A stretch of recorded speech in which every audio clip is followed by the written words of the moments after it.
Nice one. Hey, everybody, welcome to the Quick Draw Podcast. With me, your host, Mike, formerly at Ornery Young Guns. Not there anymore. Not that I'm sad about that. I'm not bitter. With me are my co hosts, Kelly at Blue Hawks Assassin, and longtime friend, John at Kamui Hidioku. We got a really exciting show for you guys tonight to kick off the new year. So, Kelly, you want to tell us what we're going to be doing tonight and with Oh, who we're going to be doing it?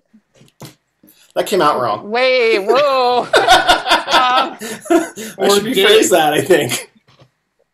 No, I don't want to do that. No, I'm really excited because we have Joel with us, co-founder of the new Federalist Party, and we're going to be talking about all of it. There is a big, there was a coup back in, what was that, November, Joel? Mm-hmm. Yeah, around there. So we're going to be talking about all of that, and I'm totally excited. So thank you so much for joining us today. It's my pleasure. Thanks for having me on. And okay, so I think what I want to know is kind of two things. Like, and I know we discussed this before we went on air, but just for any of our viewers who aren't sure or don't follow, can you tell us who you are in terms of what your role is in the Federalist Party, and then the other thing I'd like to really know is what the fuck happened? She doesn't mince words, Joel. Yeah, I noticed.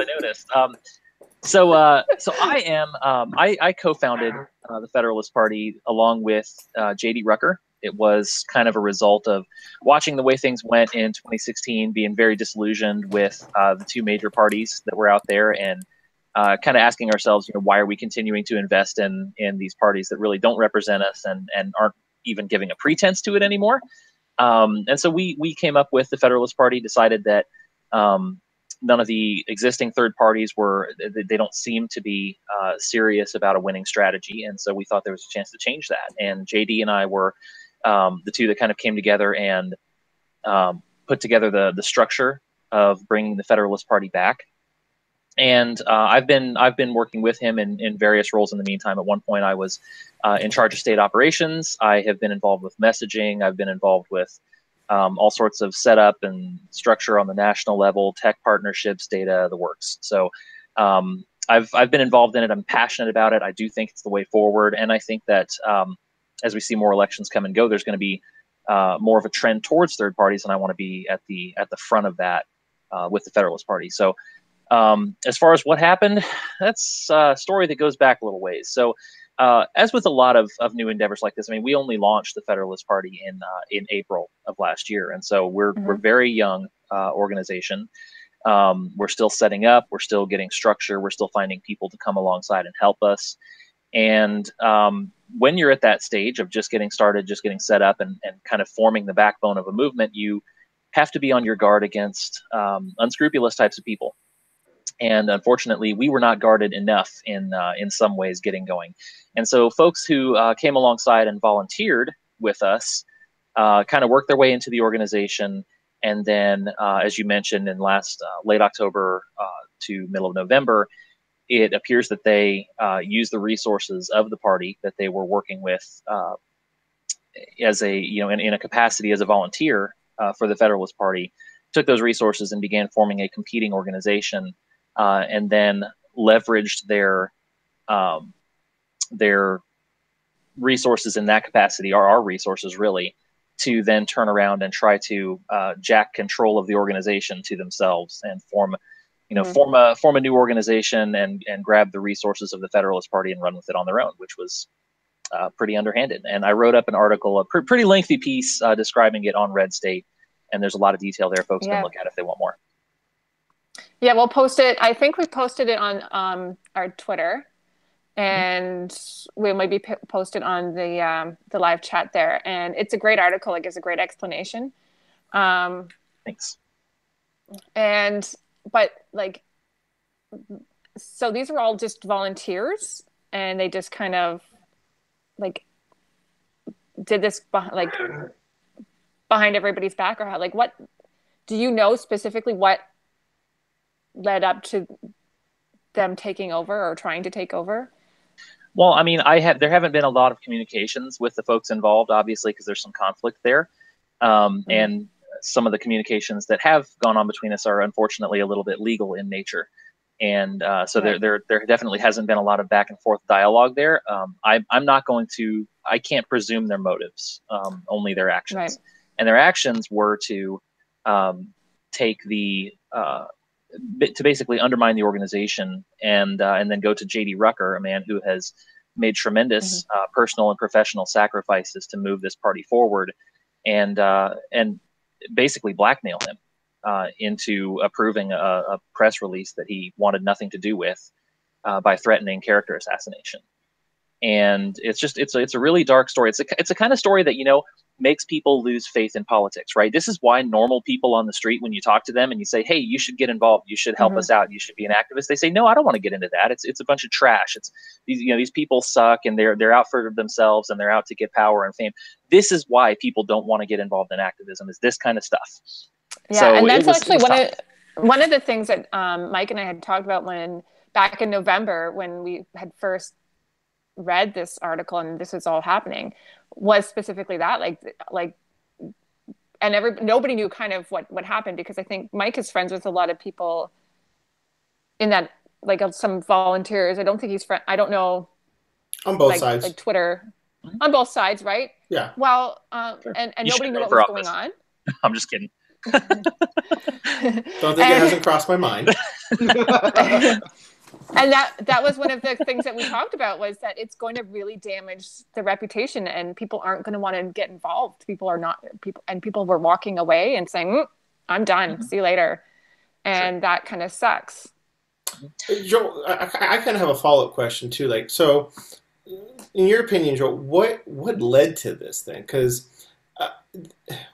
what it sounds like, you have a group of individuals who, for whatever reason, wanted to take over the party for nefarious, self-interested reasons, or maybe they were disgruntled or what have you.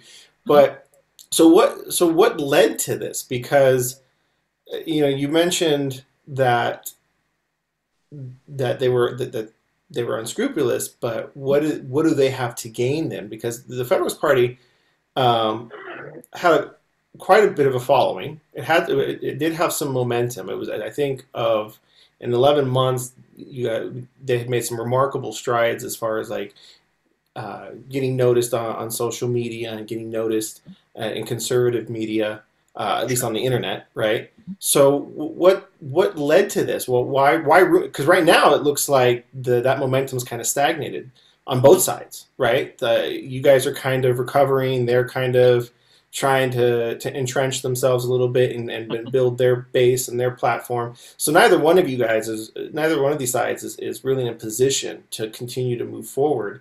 Why now? Why ruin a good thing? Well, again, I can't speak to their motives on this. I don't know why, other than the fact that I can say they clearly had something to gain, because their demands of JD were, shut down the website, basically go away and turn over control. So that's the ability to transfer as you mentioned, a large and notable following over. And that was the intent. I mean, we also have data, and in the political world, especially in the campaign world, data is extremely valuable. I mean, I live in Iowa. We're the first in the nation caucus state, and people go to jail here over stolen lists. And so data is a huge thing in politics. And so that's another thing that we have that they, I don't think there's any doubt that they'd love to get their hands on that. And so there are things that they could gain from it had they succeeded. As far as the result in the broader political spectrum, I'm going to put on my political analyst hat now, because I do political analysis and I'm a columnist for the Register as well. And from a political analysis perspective, this is kind of a tempest in a teapot. I mean, for those of us involved with the Federalist Party, it's a big deal. But on the national scene, most people, even those who have heard about us, are much more worried about what's going on in Congress right now. They're worried about Trump threatening North Korea. They're worried about much bigger things than us. And so every new endeavor like this takes time. we have some things to work through. And in fairness, there are changes that we're going to make coming out of this. And I think that challenge in that capacity is something we can grow from and be better at. But at the same time, I don't think it's going to damage anything in the long term. I think it just gives us more stability going forward so that we don't make this mistake later when there is more on the line. So JD is back, or what's the structure like? What's going on in the party now? Like, who's the face? Who's in? Yeah. Yes, JD is back. He's working on moving the party forward in a whole lot of ways. We're looking for not only a positive message to reassure people that we are moving forward, but we're also looking to like I was talking about, mitigate some of the mistakes that were made before, and put forward a plan to make people confident in the fact that, hey, we're going to be a national force to be reckoned with, and we have the ability to turn this groundswell of online support and online following into a viable political machine. Now, realistically speaking, there's a couple of things that need to happen for that to take place, and those did take a setback with the division, and it's unfortunate, but it's just kind of what happened to us, and we're making lemonade the best we can. One of those is we need to shore up the activist base and be able to have folks in the states continue to work forward as best they can in starting these state structures and working with us to find out the ballot access issues that they're going to face in their state and move forward in that. The other capacity that we have to move forward in, and it's another thing that's been underscored in the last year, is we have to do a better job of competing for resources outside of activism when it comes to funding and people's talents and abilities that they're willing to help us out with.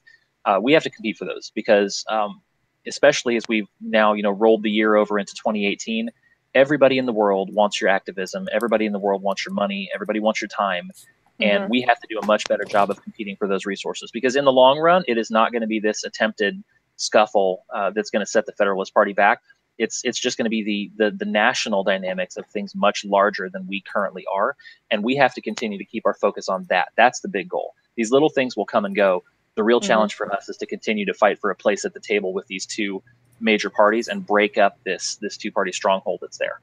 So you mentioned some mistakes that might have been made that you guys are trying to rectify. What are some of these changes that you've made?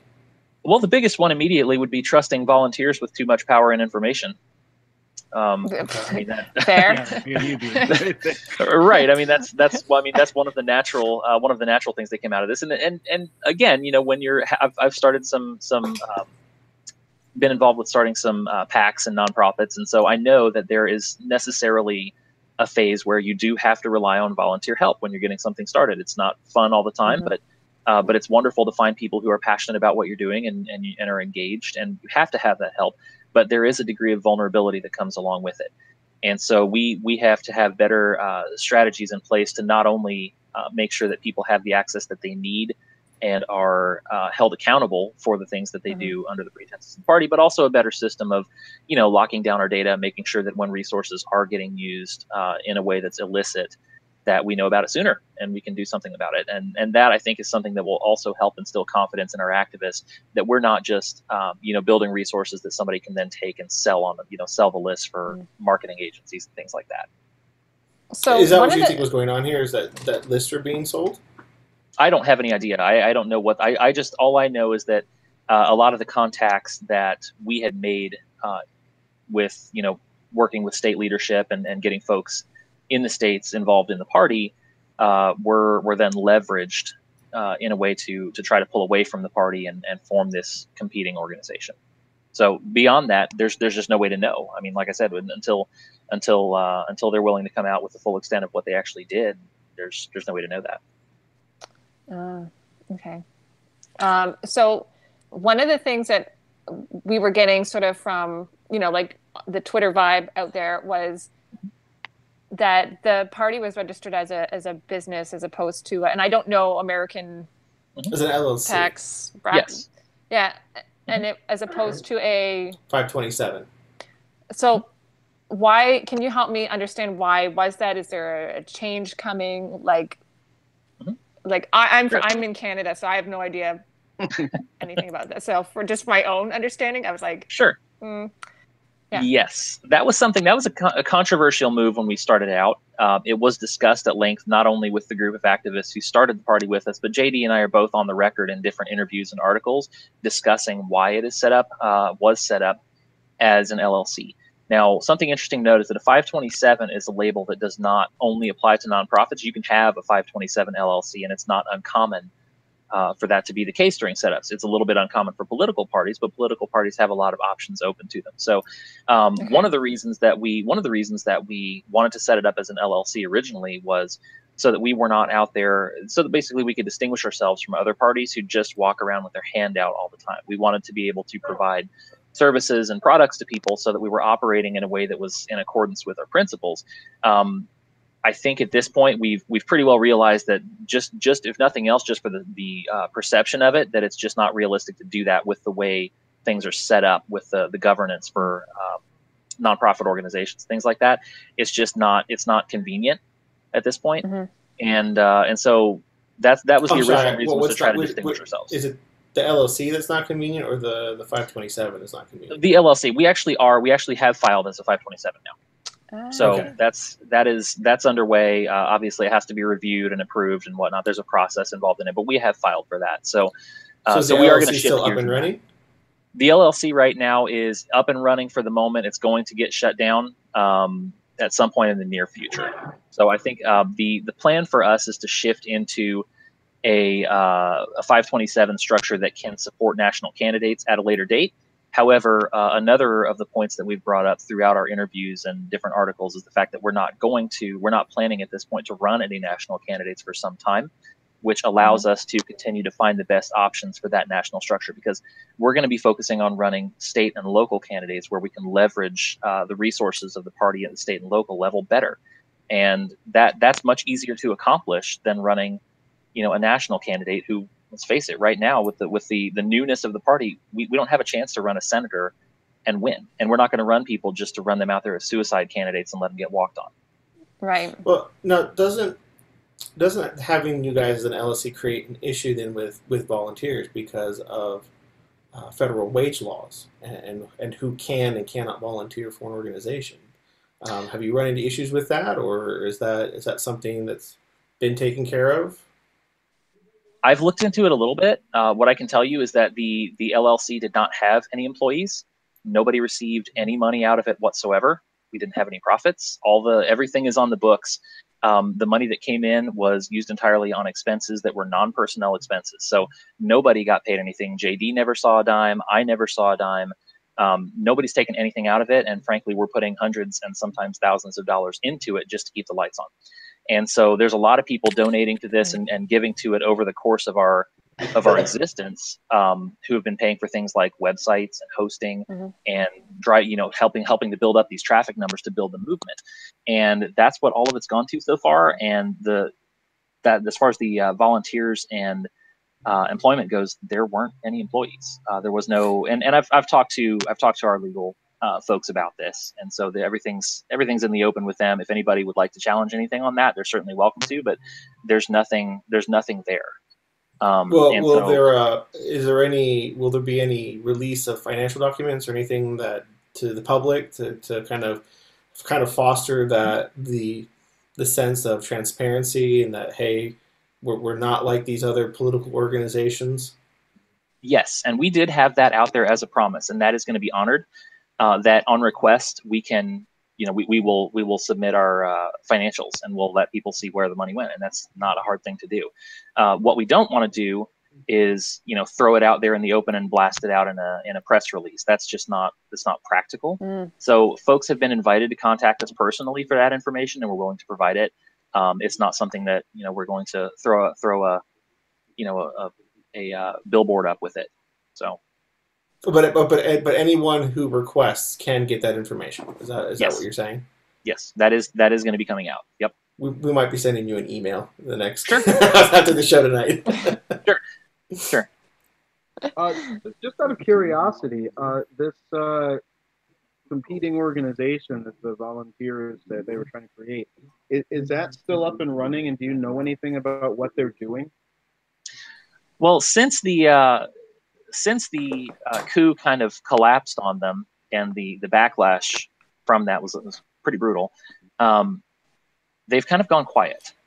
We do know that they are continuing to contact folks that were part of our state organization, and I would certainly highly discourage them from continuing to do that. But at this point, we do know that they're continuing to contact folks in the states. I do not know what capacity that's in. But at this point, it's really about, I think the base is clear on what's happened. The people who support us as the Federalist Party have seen the character of JD, have seen the strides that we've made as a party, and I don't think there's really any doubt as to the direction that we're going. I don't think that this attempted hijacking is gonna throw any doubt on what we're doing. Okay. I mean, it's, I had read about the party strategy early on when you started, and I was a huge fan of it because it's almost one of those things where I said, why hadn't anyone thought of this sooner? So the whole, like you said, especially about not putting up candidates for just to run out and get beaten, just to have your name on the ticket, and it really is true because so it's definitely a great thing that the party is back to a point where it can get back on its feet and recover, and that's all I was curious about and worried about is in the long term, what are these people doing? Because the last thing you want is for them to come back and try to sabotage something else. Well, sure, and what they do is up to them and their conscience at this point. I hope that they would be able to step aside and be able to even get on board with what we're doing and come back and join. I would be thrilled with that. And even before the break off, I mean, a lot of these folks and the I guess the message that they were disgruntled, I was involved during the whole time. Not one of them came to me and said, here are the problems that we have. We'd like to address these. Can we sit down and talk? I never got a phone call. Never got anything. I guess that's what I couldn't understand when I would have been more than willing to talk to any of them. When I was reading your article, I kept going, that's something that kept going through my mind. It's like, what did nobody, it seemed really bizarre that that they would go through all these steps and not at any time say, hey, listen, you're being kind of a dick. this, and this. Because that's what I would do. Well, and they went such a charmer, isn't she, Joel? Direct. There's some virtue to being direct. I can give that. But they did. There were lots of conversations, as I understand it. With JD saying, hey, we're having struggles in this area. The states are concerned about this, that, or the other thing, and we constantly have those. You always have to have those kinds of conversations within your leadership as an organization. And we did have those conversations in a group early on, and then it just stopped. And I think maybe I should have looked around at that point and been a little more concerned about the silence that was actually happening. But this is what came out of it: is when the communication stopped, then apparently the hostilities began. And I wish that they had come to me. I am not a person who sits on something wrong and says, all right, this is the way we're doing it because it's the way we're doing it. I'm more than open to challenge. I'm more than open to criticism. I'm more than open to revisiting things and seeing where there's a way to do it better, because we have to, right? I mean, we are not the Republican Party. We are not the Democrat Party. We have to be on top of our game, or we don't have a chance. And like I said, these guys that are working on competing with us as the Federalist Party, or did work on competing with us as the Federalist Party, they are small potatoes. We have to worry about people like Mark Zuckerberg. That's who we have to worry about. So we've got to be on top of our game. And any way that we can find to improve is wonderful. I really wish that they had gone about it that way, in a way that's constructive, rather than just deciding to cut me out of it and then turning around and smacking JD in the mouth. But to be clear, you did say that if at some point the two groups want to reconcile, then you'd welcome those volunteers back into the organization. There would be some trust issues that we would have to get through for a while. Fair enough. That's fair. I'd like to think so. So you're not going to give them a key to your apartment anytime soon. This is what you I can't see me sending them a Christmas card next year, but who knows? There's been many times in my life where I've done something really stupid, or done something presumptuous, or misunderstood somebody. And I've come to a realization later on that said, hey, that was really stupid of me. I'd like to take that back. I'm somebody who believes in grace because I require a lot of grace. And so I'm very open to anybody who wants to come back and start that conversation and say, hey, let's work together, because, let's face it, there's just not enough of us to be divisive and split up. That's the fundamental problem that the Tea Party had, right? Is everybody wanted to plant their own flag on their own little hill and attract their own little following and be somebody within their little tiny pool. And the whole thing just split into a million pieces and faded away. And we can't be like that. Frankly, if we're going to go that route, I've got better hobbies. I already talked to you guys about some of them. I mean, there's tons of new Xbox games that are waiting for me to play if I'm not going to stay in politics. So if we're going to do it, we have to do it. I have a bedroom to paint. If you're not busy running, like an entire party, She heard me say I was in construction. That's what's going on here. Oh yeah. I did construction. You got to be careful with this one, Joel. She's tricky. Yeah.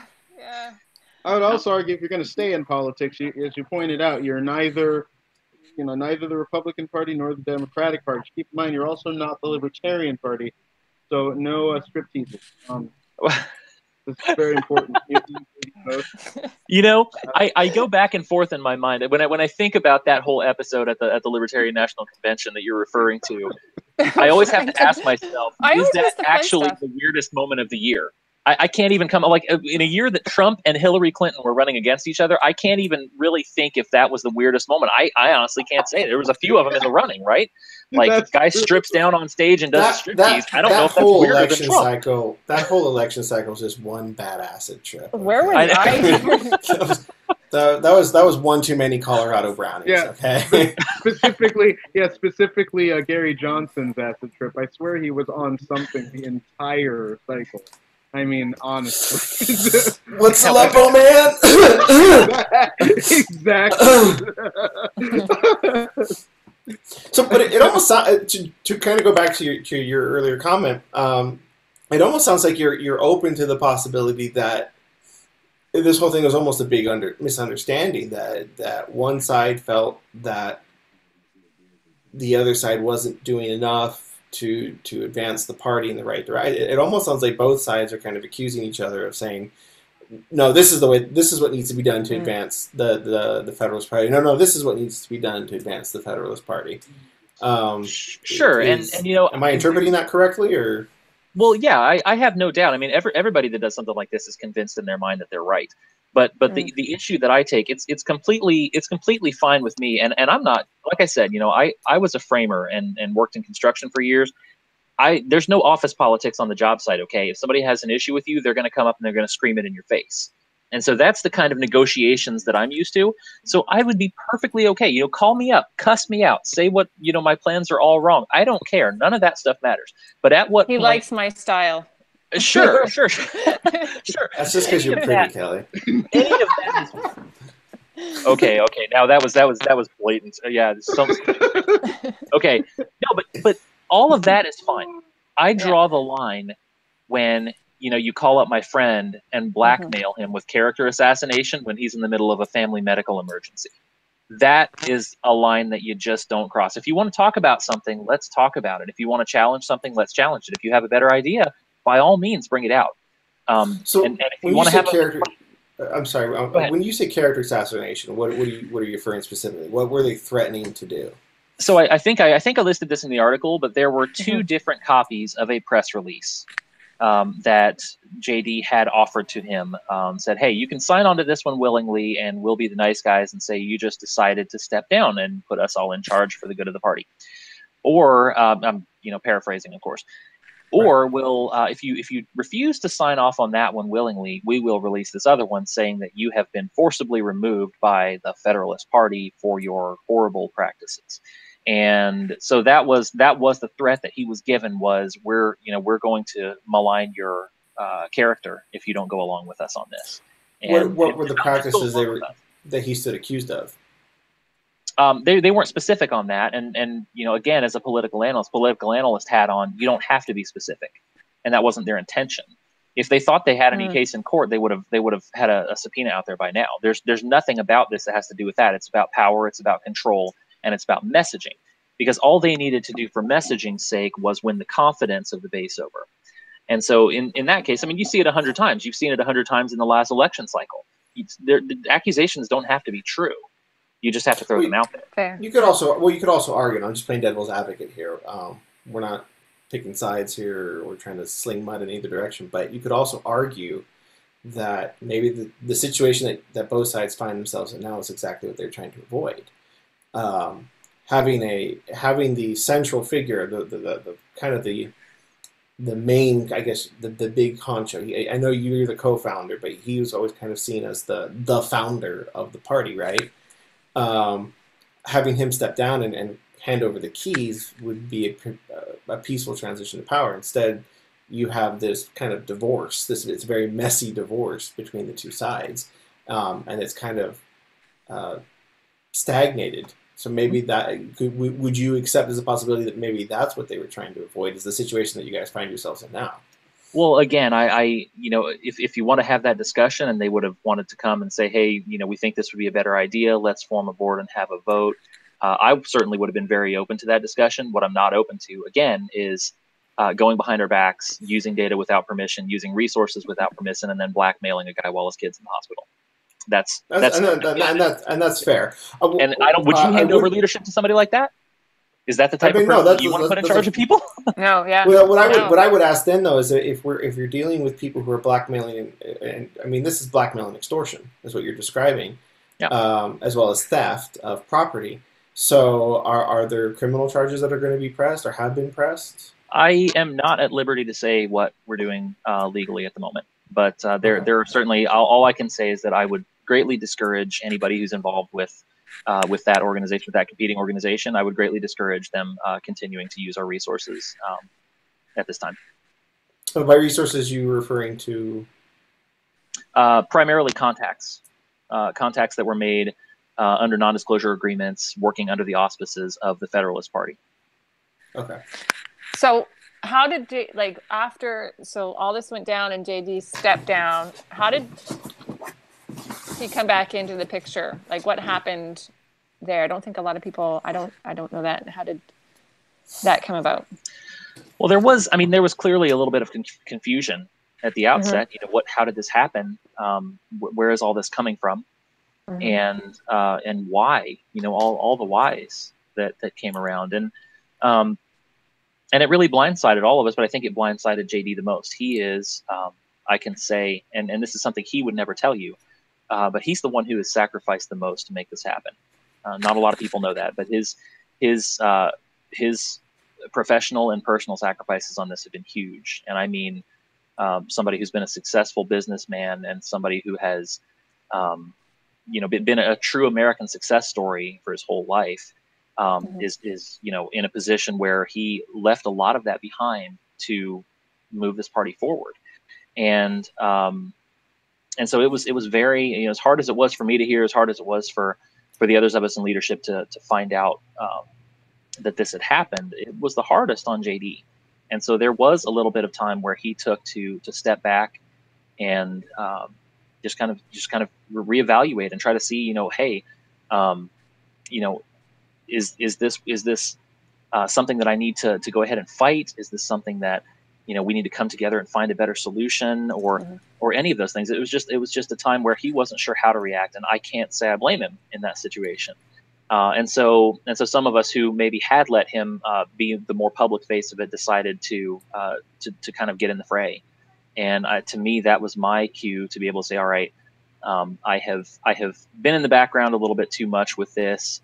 There are people getting hurt over it now. There are people being confused about it, and it wasn't just the few of us that were in leadership either. I mean, what was at the front of our minds through this whole discussion about where to go, how to respond, how to move forward with this competing organization or whatever. Our biggest discussion was, what are we going to do about the folks in the States? Because they're getting mixed messages. They're believing in us. They're out there actually doing the legwork. And now they're hearing these mixed messages, and JD stepped down. No, he didn't. All of these things. We've built this confidence that we're moving forward and we're doing all these positive things. And now all of a sudden that messaging has taken a hit. And so a lot of what we were talking about was, what is the best way to move forward so that the people who have come alongside us in this, in the States and at the national level, are not hurt? How can we minimize the damage here and make sure that we can move this in a positive direction and never have this happen again? And then when we got that figured out, that was when I penned the article, and that was when we resolved ourselves to set this behind us and go ahead and move forward. Well, but that's almost why I would ask, Joel, is why wouldn't, given the circumstances and given what they stand accused of here, why wouldn't you take criminal action? I know you mentioned the NDA and the list, but that's a civil litigation. Why is the Federalist Party going to take these individuals to, are they going to file criminal charges against them? Again, I can't answer that. You'd have to talk to our legal department on that one, and they're still involved in a lot of questions on that. So it's just not something I can bring out at this time. So are you finding that people who left are coming back, or are you finding that they're done, or what's going on within the party in terms of restructuring? Like, are people coming back, or are they throwing their hands up? Almost nobody left. I mean, people didn't leave; they just got very confused. And then, for the most part, whenever they found out what had happened, and whenever I, wrote the article explaining everything, and then of course, senior advisor Pat Nicholas released her story as well and her video explaining what happened from her perspective. People were very quick and very energetic about saying, "Hey, I'm glad to hear that JD's still here. This is a party that I believe in. I want to see it move forward." They're really that's why I say, a lot of this it's a big deal to those of us that were in the middle of it. But to the folks in the States, it's not a big deal. Like this is to the folks who are actually doing the legwork. They have bigger problems to worry about, and they're the problems that we want to shift our focus to as well.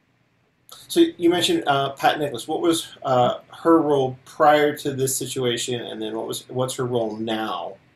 Is she with the old organization, with you guys, or is she with the new organization? She's working with the Federalist Party. She's working with us.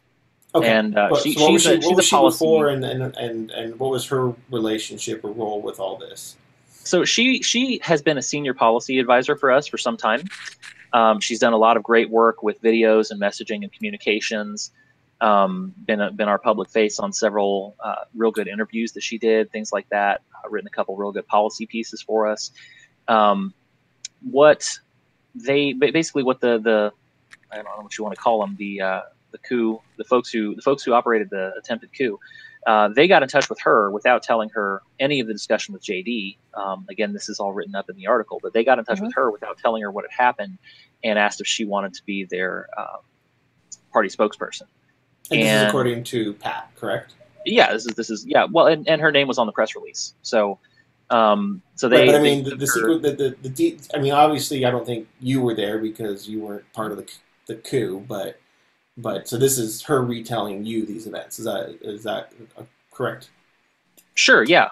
So she was saying that she had not been told about that at all. I also, at this point, have not heard any rebuttal from their side in that regard. If there's a misunderstanding here, they've had months to bring it out. They've got my phone number. They've got my email address. None of that's happened. So we actually approached them. Yeah, we actually approached several members from the other side, and because what we actually wanted to do was have one from each side and like kind of say okay and give everybody a chance to talk, right? And we were turned down flat by several people. I wish they had come on. I would have loved the opportunity. I would have loved. Well, we wouldn't have you guys yelling at each other. We would have done one and then we the would other. have provided mud. It'd be fine. It'd just that Canadian mud is good for the skin, I hear. I'm not a yeller, and I don't have any reason at this point. At this point, we've moved on. We've got more important things to do. We've got more beneficial things to do as a party. I'm not going to hang on to bitterness about it. I do have some questions that I would like to ask them, and if they had been on here, it would have been wonderful to ask them.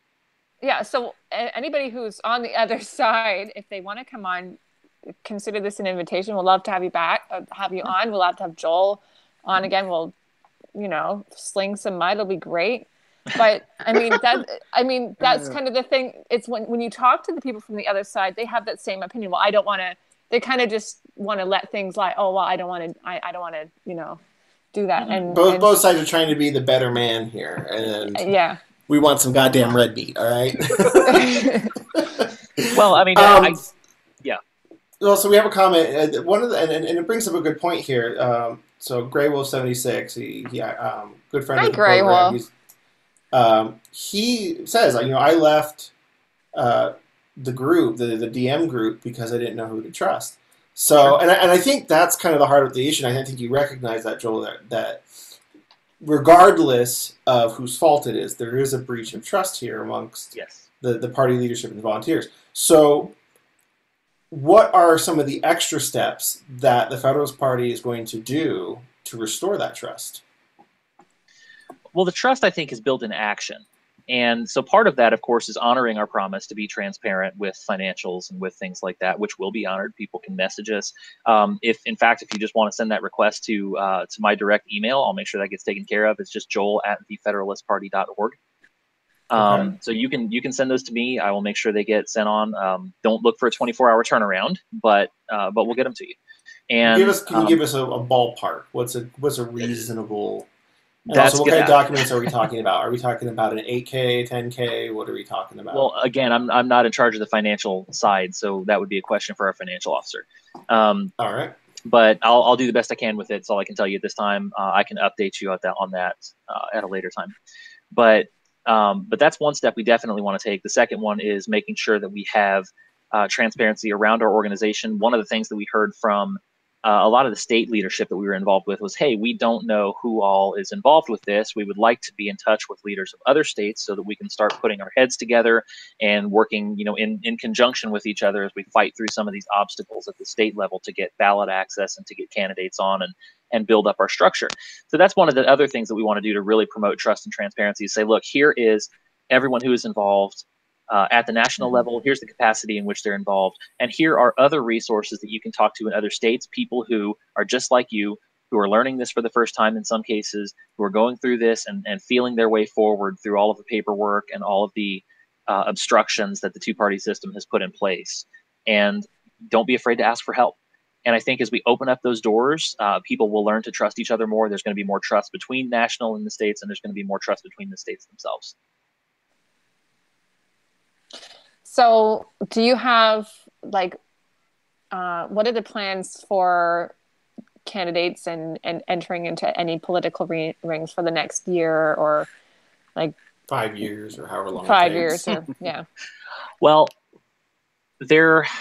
I will say there are people who have continually talked to us about running in 2018 and 2020, and in some cases beyond.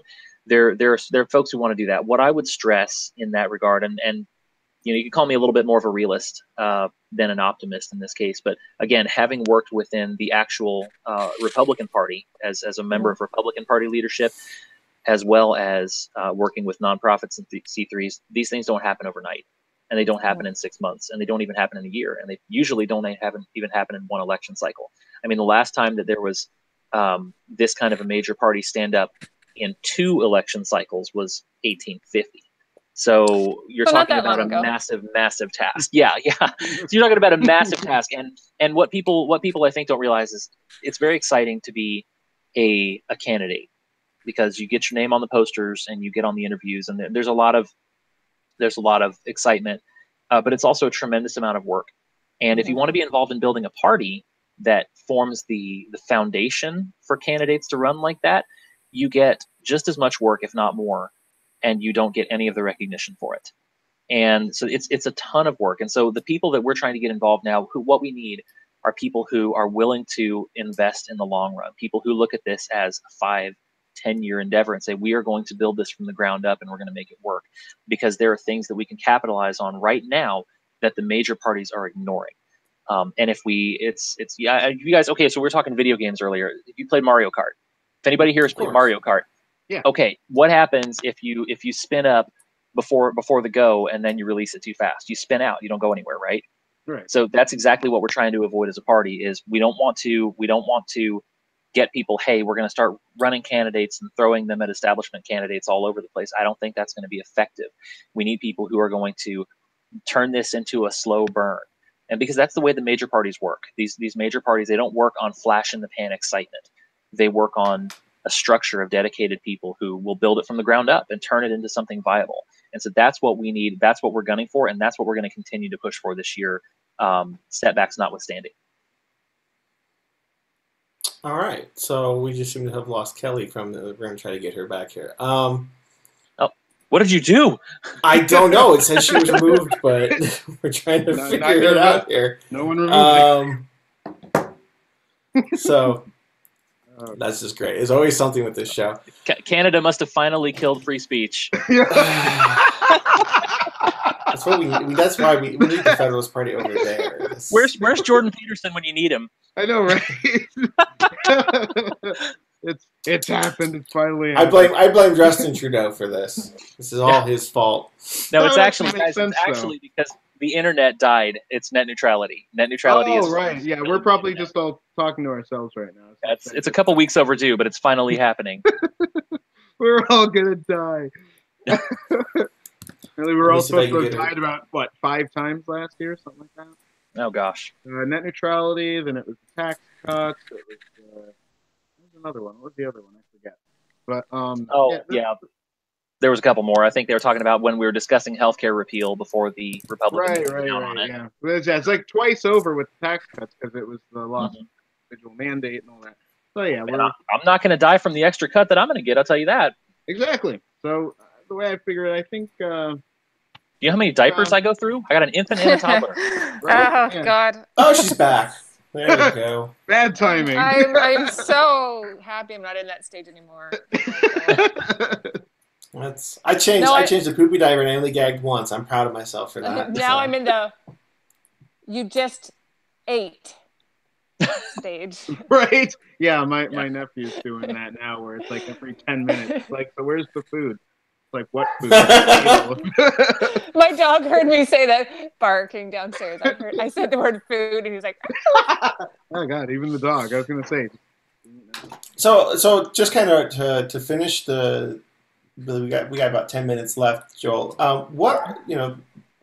John brought up some interesting topics for discussion. You willing to share the Federalist Party stances on some controversial issues like net neutrality or multi-gender bathrooms? Well, I can. So my disclaimer for that is this: the core principles of the Federalist Party have been consistent from the beginning. They've been on the site, right? So we protect life, we limit government, and we protect freedom. So these are our core principles. The applications of that are going to be different. And so having a national platform as a Federalist Party is something you have to be very careful about. One of my experiences within the Republican Party, one of the things that my experiences there taught me is that if you have a platform with 600 planks, nobody listens to them, nobody reads them, and nobody commits to them. Mm-hmm. And so we want to maintain a statement of principles that are solid and unmoving, but for which the applications can be flexible depending on what a state wants to do with them. So my opinions, I'm willing to tell you what I think as a Federalist on some of these issues, but at this point we're new enough. We haven't had a convention yet. We don't have a formalized platform. A lot of these things are going to be up to representatives chosen by the people in the states, and we might be looking at a different platform from year to year the way the major parties do. But like I said, I'd be glad to give you a reaction from where I'm coming from. Yeah, I'm fond of the GOP platform from 1852. Just throwing that right. Hey, dust it off, man. But so one reason I asked that question, because I was discussing this back when I was doing volunteer work for you guys, and I was discussing with a lawyer about what do we need for the Federalist Party to get set up in my home state of Colorado here. Mm-hmm. So, he actually posed an interesting question, and I never got around to asking it, so I think I'll ask it now. Is the Federalist, for me, the appeal of federalism is that for the most part, all these petty issues, right? Legalization of weed, gay marriage, abortion. You name it. Pick any number of topics that divides the country socially. Yeah, those are issues that there really is only one answer, and that is let the states handle it. It's the state. Let the state. You want to legalize weed? Let the state legalize it. If you want to prohibit it, let the state prohibit it. The federal government doesn't need to be involved in 90% of these issues. because the federal government isn't even empowered to get involved, and yet we've let it Right. run amok and kind of do its own thing. But the question he posed then is if the Federalist Party is focusing on state and local elections, right? And then I personally believe, and maybe, and you can tell me if I'm wrong in my analysis, I personally believe that message of federalism is the Federalist Party's biggest strength. Is they can kind of navigate through all these testy waters by saying, look, it's a state's issue, the state's rights. They decide. You know, if they want to legalize abortion, they can legalize abortion. If they want to make it illegal, they can make it legal. Just like they can make murder legal or illegal. But there's limits on that, right? Because right. Well, you guys are focusing on state and local elections. That, I mean, it's really hard to say on those issues.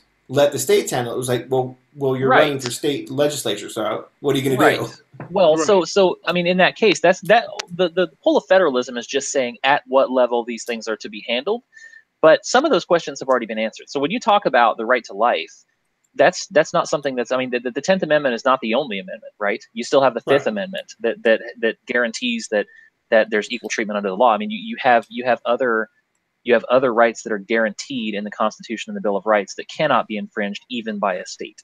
And so there's limits to what the states can do in that. And so no, if a state can't, legalize the Holocaust, that's just not something that can happen, because it does it violates the God-given rights. Well, that's it. I'm done with the Federalist Party now. We can't legalize the Holocaust. I am so disappointed in you, Joel. God damn it. No, there's such high hopes here. No, rights are not given by government, right? I mean, the founders believed that rights were given by our Creator. And so if that's the case, then government can't take them away, and that involves the state government as well. The question for the Federalist Party, and I think, as you mentioned, one of our strengths is that we are able to also look around at the country around us and see a country where people are literally fighting each other in the streets. I mean, I don't know if you watched any of the Berkeley mobs, but I mean, there's people getting kicked and beat and punched, and there's people out there with baseball bats and riot shields, and their federalism is not the only way forward. Unfortunately, I wish that it was. The other way forward is basically a societal war. And it's going to play out the way that these things have played out in the last year, because people will only take so much. And when you spend that much time convincing people that someone is out to kill them and starve their children and maim their elderly, when you convince people of that kind of rhetoric for long enough time, they're going to believe you. And at a certain point, the people down the street from you will be your enemy. The people sitting across the table from you are going to be your enemy, and you're going to consider them a threat. So either we can agree to disagree on a lot of these things and push it down to the state and local level where there is a chance that we can reconcile and we can agree on the things that are important and disagree on some of the others, or we are going to go into an all-out mob rule type scenario, and that's what I see playing out if we can't embrace federalism.